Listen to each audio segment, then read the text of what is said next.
Hey guys, I want to thank you for watching what is the 100th video. I think I started posting the day after Thanksgiving last year, and here we are, 100 videos. Thanks for watching. Hey, good morning everyone, and welcome to Friday. If you're new, welcome. And if you're a veteran, welcome back. You guys, I had a wonderful experience yesterday. I went to play golf at the Crosby and just had a fabulous time. What a wonderful golf course. You know, you never play as good as you want to, but just the opportunity to play was just, I'm over the moon over that opportunity. So hopefully I might get to do that one day in the future. That would be great. Anyway, let's get on to it here. So we're here at the Leaf Canister, and you know why I named this pool the Leaf Canister? Because it's getting a leaf canister, okay? And it's about damn time. So anyway, guys, I really appreciate you guys watching and all the comments and everything. Such positivity. I love it.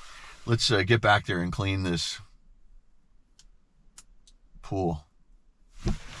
Okay, so we're back here, and yeah, I'm really unhappy. I've been a real bro to this guy here, and I just feel like I'm getting taken advantage of now. This pool is $130 a month, and I provide the chemicals when it is deficient. It has a salt cell that I installed, but yeah, just these types of things. It takes freaking 30 seconds to put this back in the port, on the cleaner port. And so now, gestures. So I wanted to talk to you about, you know, your customers, or maybe about how you conduct yourself if you are a customer. I got a handful of these guys, and it's mostly guys. But I don't really see them too much, and then when I do, it's just like, hey buddy, what's going on? Most of the guys that I'm referring to, they don't even remember my name, and the ones who do, you know, it's just like, okay, hey, I told you to do X last week, you know, did you do that? Like, no. It's like, okay, cool, but my time has a value, so if I go out and I get something, buy something that you failed to buy that you said you were going to do, you know, my time has a value, and I usually am ready to pass and part as friends with people when they, and maybe not even as friends, if they minimize my time and my skills, my experience, and my resources. I've said that before, and I definitely stick by that. Yeah, I mean, and I don't want to make it personal in the sense that, like, oh, it hurt my feelings or something. I have no business in involving that in business. Like, there's no place for that. And if you are going to put that in business, then you're setting yourself up for failure and disappointment. So, and I don't want to do that. So, I've said before, like, hey, I drive around and see my friends, and ha ha ha, you know, I try to put a good spin on it. But, you know, when I have certain things that, like I saw today there at the Leaf Canister, that just really is like a big middle finger to me. To put the cleaner back, it takes, you know, twice as long as it takes to take it out. And how long does it take to take it out? About 5 seconds, maybe less. So anyway, once again, ranting. Thank you for listening, and we're here at our stop 2 on Friday. Okay, we're here at stop 2, our square pool with the perimeter overflow spa, and there was a gentleman who spoke about these calcium deposits on right here, and you know, the dark colored. Can't do a video on that today, but we'll get to it, don't worry. Anyway, we are up here on a hill, so we get a lot of pollen and gnats and little flying insects thingies, and that's what's all over this pool. Our little trough over there kind of just sucks up everything. Probably can't see it on the GoPro, but there's nothing ever on the floor of this pool. Our flea market cleaner, the 2-wheel drive pool cleaner, gray pool cleaner from Hayward. I swear it does really good. You know, at the leaf canister, we had I guess that's called an Aquanaut 250, whereas this is called the pool cleaner, and it's a 2-wheel drive. So it's really very similar. It doesn't have any interchangeable parts per se, but you know, it's kind of the same two configurations, 2 wheels. And this one stays up really upright, and staying upright, if you notice, it's got 2 floaters on the hose. It keeps that hose floating upright so the cleaner can stay upright and do its job. So anyway, I'm gonna get to work. If you remember last week, I wanted to blow up the floaty here. We have ducks and birds and crows and who knows what. And so I'm gonna blow up the floater to make sure they have something to deter those ducks from landing. Okay, so I feel really good about this. Ran into the homeowner, and I had the floaty, the Sharky floaty in my hand, and he's like, oh, hey, I got a compressor in my garage, let me blow that up. So I hope that I see that out here next week. I'm sure I will. So yeah, pool cleans up great. We had plenty of chemicals. I didn't add anything actually, and we still had a little bit of a tab from our a little bit of our tab from last week. No floater here. I put it in the skimmer. Our chemicals were absolutely bang on. We had a 3 for chlorine. We had perfect cyanuric and perfect alkalinity. And the pH was like a 7.6 or 7.8. So it's really good. I feel good about this. And we're moving on. Spool XL, Spool XL. This pool used to be the pool from hell. But now I have brought it back to a shimmering, shining beauty. And we have about, I don't know, 3 leaves in it. It's a wonderful day here at Spool XL. Almost seems like the water's a little low. Once again, this is a terra firma pool, and the good old boys at terra firma don't put autofills in. So our intrepid homeowner, he has to do this to add some water. Okay, so we're not going to do that right now because we haven't taken our chems, but we are going to. All right, so like I said, I'm just in love with Spool XL. Here are our chems, and you know, I added a little something last week, but not much. Our cyanuric is low, so I'm probably going to add a tab to the chlorine's too high actually. Probably let it ride, and I did find some cyanuric on my side yard where I keep a lot of my stuff, and I guess I could add some of that here. I have enough. But anyway, look at this water. It's really that mountain stream clear water that I love and refer to. Yeah, we have transformed this water, you know, hopefully like we will the Pixel pool, but we have to get there. Patience. We've got to finish one step at a time. Okay, so this is one of the pool's bodies of water that I use timeout with, meaning that it will lock out the homeowner for 3 hours. Now I'm here at 7:30 in the morning on a Friday, and that's not going to interfere with anybody's usage. If it does, he can call me and I'll walk him through how to get it out of timeout and back into auto, and then he can go back into using it like he knows how to. That being said, this pool is low on water, so like I showed you before, we got to go over here to the valve, and that is the valve, right? This is not automated. This is done by human power only. So here I am. Like I said, I'm in timeout mode, so I'm running the pump at 3450. So that's why we see all these vigorous jet action. There's our filler. We're filling up here. And I'll tell you what, we don't really need that much water. So instead of me contacting the homeowner, I mean, I can do it. This guy's easy to get a hold of, but probably just tell him via text and he would do it. But while I'm loading out, I'll add 5 minutes of water, and I think that will do it here. Let's move on. Okay, so adding water is not something I really care to do.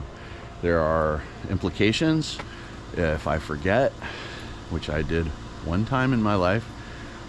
Yeah, you can, overfilling the pool is really bad. So fortunately I did it on a pool that had some nice drains, and so all I did was cost the homeowner some water, which I actually ended up paying their water bill that month because it was on me.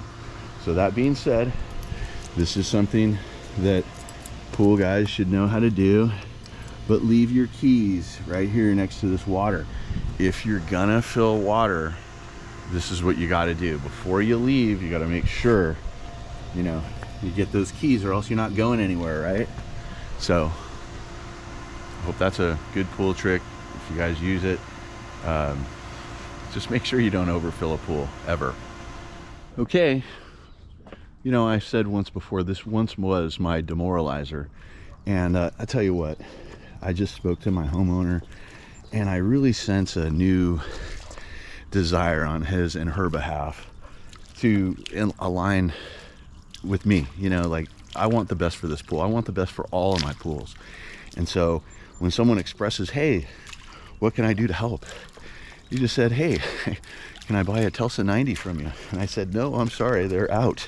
But I can sell you a Telsa 40, which we're going to be doing a unboxing and review video on that product here real soon.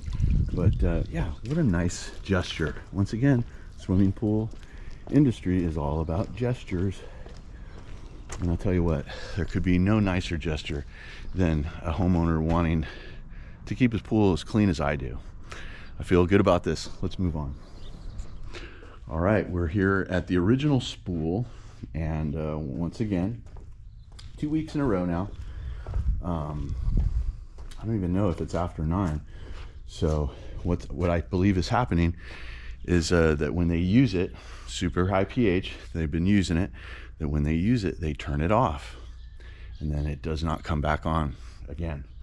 So until I show up, and then I, you know, do my thing and kind of reset it. But yeah, that's not good. So I'm gonna have to call this homeowner and ask her. You know, there may be kids that are using the pool and they don't know how to operate it properly. So yeah, when you have a spool, it's just a pool all the time, right? It's not going to go from pool mode to spa mode. There are no actuators, no motorized actuators on these valves here on this pool. So it's a spool all the time, meaning that if all it is the jets will be higher, and then you'll see some vigorous jets. If you know, it's at circulation speed, which is like 2300, you're not going to see any jets, right? So if you pump it up to 3150, or you know, all the way up to 3150, that's when you're going to see those real big jets, and that's how this pool works. So, and then they have the Screen Logic, which is an app that's really meant for pool and spa combination, right? It has a pool setting and it has a spa setting. So that's where some homeowners get confused, and I think that's what's happened here. So we're gonna have to add liquid just to sanitize immediately, and we had 3,700 parts per million salt, so we have plenty of salt for our IC20 to be making plenty of chlorine. So they're just not using it right. Yeah, it happens. Okay, not a whole lot to do here, but I do feel good about this. I added some liquid chlorine, and I'm running it in jet mode, right? Not necessarily spa mode. This is a spool 100% of the time. It doesn't go back and forth from pool to spa mode like a normal pool would. But anyway, so all this water is mixed, and I'm moving on. Okay, good times. We're here back at our second infinity pool on Friday. And so I just spoke to the homeowner on the phone, and he said that he has spoke to the builder, and the builder, I guess, was here this week and observed the pool. And they said, oh, yeah, it doesn't seem to be really working out. So we're gonna have to redrain the pool again and bead blast it. Good times. Okay, so that being said, when I heard that from the homeowner, I said, did you want to swim this weekend? And he said, sure, that'd be great. I paid all that money, I'd like to use the pool. So that's what we're gonna do. We're gonna go to work, and we're gonna clean up this pool that has been in service mode for 2 weeks. It is filled with tons and tons of acid. I would think the pH is somewhere in a 6.2 range. It's really, really low. There is no chlorine in the pool. And so anyway, we're all gonna get that rectified. I'm gonna get to work. Okay, so just spoke to the homeowner here, and yeah, he's a little bummed. I think I understand completely. But we got the leveler. We're filling the pool. There was no water in our trough, and so the edge pump is off, and we're gonna refill. It is bone dry. Okay, we're gonna refill our trough, and it actually should be starting to fill here just momentarily. Oh, bad decisions. Okay, well, I decided to sit here and wait for the trough to get filled up, and yeah, that's just going to be taking a little bit too long. So I just got a phone call from the owner at the leaf canister. He had an issue, so I'm going to go back over and check that, and I'll come back here when I'm done. All right, you guys, you remember, what was it, Fast and the Furious Tokyo Drift? You know, there was one scene in that movie where I forget his name. He was like the rapper, the little kid, and he had a car. You know, he was so proud of it.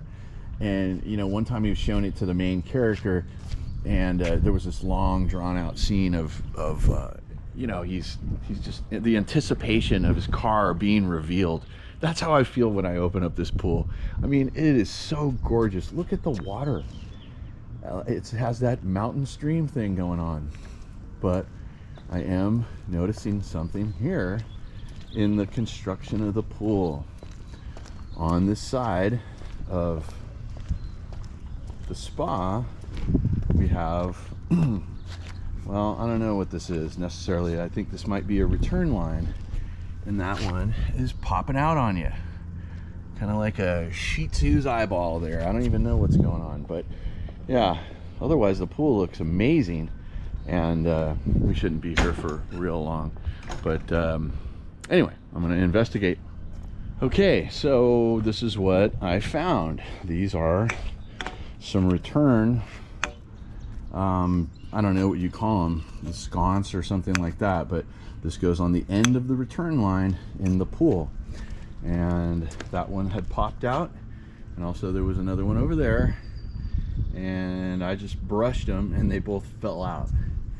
Now, I'm not really sure what happened. I'm not sure if they were even installed. I don't know if I noticed those things being there or not being there last week, but yeah, there's no glue on them. Perhaps, I don't know, temperature. Maybe they were using the heater, and the heat cycle of heating up and cooling down caused them to just pop out. So anyway, I'm going to leave them here by the equipment for the customer, and then they, when I drop one, and then they can call the builder and just let them know that that happened, and then it is in the ball is in the builder's court. This might become my issue, but as of right now, it is not.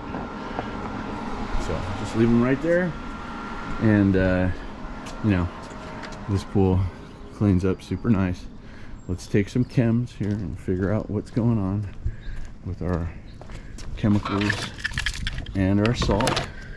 This is a Pentair pool. Okay, so super high pH, and everything else is kind of low. Actually, cyanuric is really good, and chlorine is low. So let's quickly check out our salt. 2300. Okay, so we knew that we were low on salt. But anyway, we're definitely sanitized, and this pool stays clean constantly. Let's move on. Okay, we're here at Geronimo's pool. What up, G? So anyway, we're looking really good here as usual, but unfortunately no chlorine. But fortunately, that means that somebody has been swimming. We got our boys over there. Whoop. That's okay, there we go. Yeah, Pentair Rebel's doing well. Look at that water, really nice looking. So 2 weeks ago, I put a tab in there, and that has been doing great. There's almost no algae there in the trough, and I can live with that. So I have added a whole gallon right here on the stairs, And then our returns are just going to send it all the way down the end of the pool. And then of course I'm going to add another tab there in the at the far end, and that's been working real good. The cyanuric is looking good, and we're holding on to chemicals. I'm not adding anything more than I'm expecting to, which is a half gallon right here and the tab. So that's good. I'm gonna brush and then we'll move on. Okay, just a quick visit here. Not much to do. This is a well-built pool. Keeps itself pretty clean. Pentair Rebel out there rebelling, and we added a half a gallon and a tab in the far part of the skimmer. Let's move on. Okay, we're here at our last stop of the day, which is the Pixel Pool, which is our newest pool. Hey, there goes the spillway. And here's our chems. We have plenty of chlorine, perfect alkalinity, pH is high, and cyanuric is great. Okay, so yeah, when I got here, I've been running the pool at 2850, and when I got here, the cleaner wasn't working at all. And so now I got it in service mode and I'm running it at full tilt 3450, and he's running around like I like, but he's not doing it at 2850. We're not going to run this pool at 3450. That's not the point of having a VS pump. But anyway, okay, well now he's working again. I guess he just felt like taking a cookie break or something. But anyway, I have been hitting this pool with, where's my algae brush? Yeah, I'm still hitting the little spots that are just still problem spots. And let me tell you, this is my algae brush, and let me tell you something about algae brushes. The smaller the algae brush, the more powerful and effective on a concentrated area. So if you get a big old huge one, you're gonna do what I did and break it when I push really hard. They're too big. This is the one to get. It's very effective. This and one maybe a little smaller. Yeah, but anyway, check this out. Check this pool out, okay? Somebody congratulated me on saving another one. And yeah, I am grateful to have the opportunity to do this. The wind just blew some stuff in out of here just right now, but otherwise, I see a few tiny little silver dollar spots of algae, but I'm gonna get them. So I think that's gonna do it for me here today. Guys, if you got anything from this video, please give me a like, subscribe if you haven't done so, and comment if you got something to say. Keep it positive. You guys enjoy your weekend. I'm so honored to work for you. This is the Angry Pool Man signing off. I'll see you on the next video. Guys, come on, let's go inside.